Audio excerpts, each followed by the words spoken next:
getting called delusional because I'm picking the Atlanta Falcons to win the NFC South this year. And the pushback that I'm receiving for that is, oh, you can't trust Raheem Morris. He's a mid-head coach. Look how they fell apart during the second half of last year.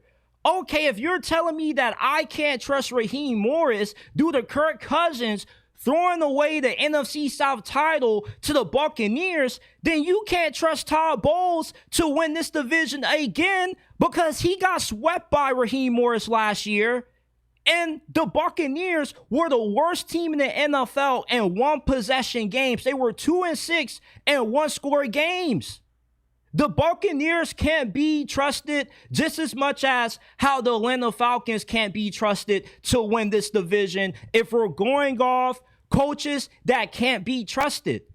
Yeah, I'm not a huge believer in Raheem Morris, but I believe in him more than I believe in Todd Bowles. Todd Bowles won the NFC South last year thanks to Kirk Cousins.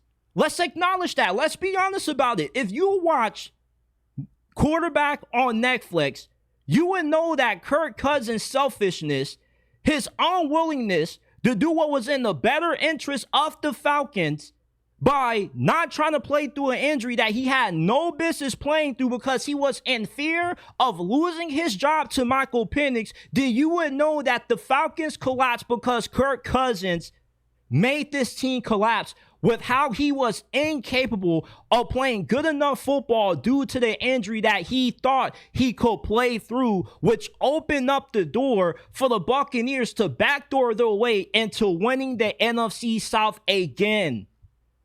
Yeah, the Buccaneers have a better roster than the Atlanta Falcons, but you can have a good team and still underachieve if you have below average coaching, which is what Todd Bowles is. The Atlanta Falcons are a better team going into this season than what they were last year because they've upgraded that quarterback. They've improved their defense.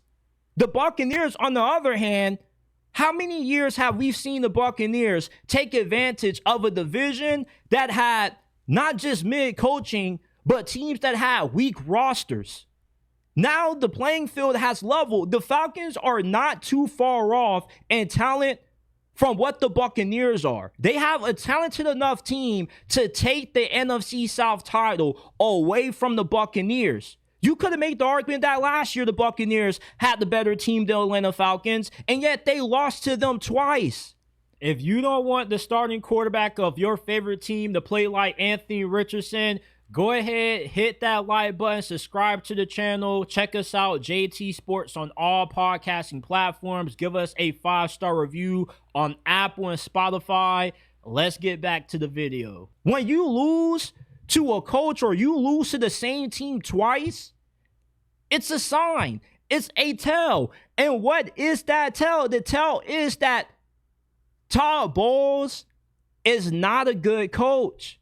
It's easy to win a division when the coaching and the other three teams that you're going up against, you have a more superior roster than. The Atlanta Falcons have caught up to the Buccaneers enough in talent to where they're good enough with Raheem Morris being a halfway decent coach, Michael Penix being what should be a good quarterback, can knock off the Buccaneers. Todd Bowles has been in this division for how many years, and what has he had to show for it? Nothing come playoff time. His only playoff win came up against beating up on a injured and beat down Eagles team that fell apart after a 10-1 start. What has happened when Todd Bowles has gone up against teams that have had just as good, if not better, coaching than what the Buccaneers have had with a roster that's equal or better than Tampa's? They've lost. He's a defensive-minded coach and yet couldn't stop a rookie quarterback from shredding apart his defense. Every time Jaden Daniels and the Commanders got into a 4th down situation, they were automatic. Todd Bowles is not a good coach, and he's not even a good enough coach to give him the benefit of a doubt that he can continue to lead the Buccaneers to NFC South titles with how good the Atlanta Falcons are from a talent standpoint and the coaching being on par. You can't say that you don't trust the Atlanta Falcons because you don't trust Raheem Morris because he has bad clock management. His in-game decision-making isn't that good when Todd Bowles has the same problems.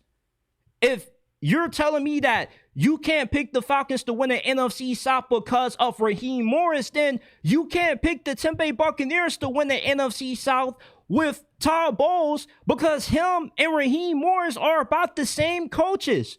Who else are you going to take? You're not going to take the Carolina Panthers and Dave Canales. He's unproven, and you damn sure are not going to take Kellen Moore. With that quarterback situation, it doesn't matter how good of an offensive guru you are.